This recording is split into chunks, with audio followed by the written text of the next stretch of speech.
Les objectifs de la chaire sur les plastiques, c'est principalement de développer de nouveaux procédés pour pouvoir mieux trier les plastiques et pour pouvoir garantir que ces plastiques ont la qualité la meilleure pour pouvoir être vendus sur les marchés de reprise à l'aval. Il ne faut pas oublier qu'actuellement la feuille de route de l'économie circulaire vient de sortir, elle est sortie il y a un mois, dans lesquelles l'objectif est très ambitieux puisqu'en 2025, Nicolas Hulot nous parle de recycler 100% des plastiques.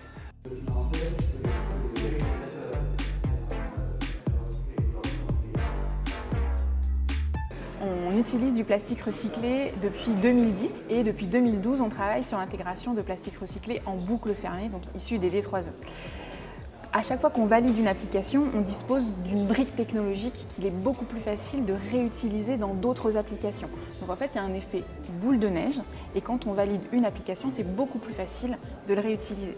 Et on envisage donc d'utiliser le polypropylène recyclé, le polypropylène boosté choc qu'on a validé sur notre aspirateur et l'ABS dans d'autres applications.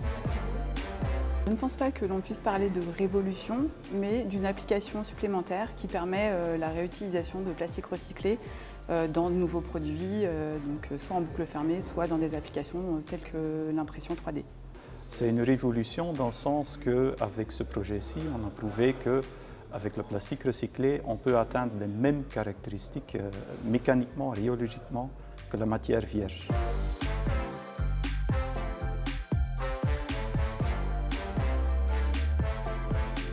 On applique un cycle thermique au matériau. En gros, on chauffe le matériau, ça change ses propriétés. Le vieillissement dépend de l'application du matériau.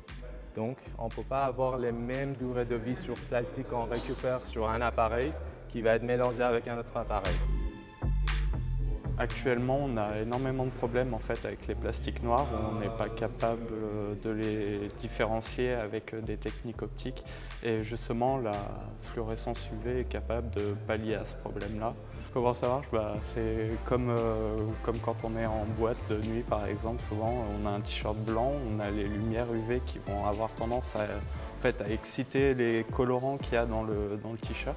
Ces colorants-là vont réémettre de la lumière, mais à une longueur d'onde visible pour l'œil. Donc on a tendance à avoir l'impression que les gens brillent dans le noir. Et pour les plastiques, c'est le même principe. On va les exciter et ils vont briller de même sur une autre couleur que l'excitation.